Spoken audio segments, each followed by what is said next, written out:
Sí, jugar pues con 10 se complica un poco, pero bueno, sabíamos que íbamos a sufrir, sobre todo la segunda parte, y además con esa expulsión pues era el guión del partido, que como digamos hemos intentado sufrir lo más cómodo posible, pero al final pues ha sido complicado mantener la portería a cero y nos llevamos un empate que al final pues no es mal resultado tampoco.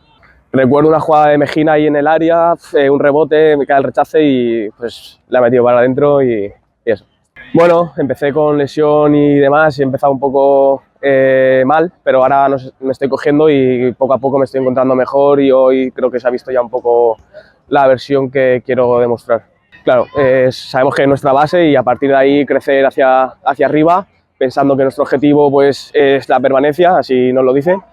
pero poco a poco pues, iremos construyendo la confianza del equipo, pero la base es la defensa y eso lo sabemos el equipo todos defendiendo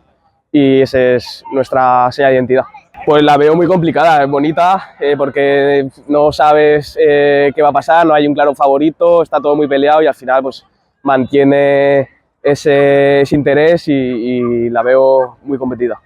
Para mí ha sido especial, hubiese preferido meter en otro partido, pero bueno, así son los partidos y pues contento de haberme encontrado con viejos compañeros, viejos técnicos, que guardo un recuerdo muy bueno de ellos y bueno, ellos saben que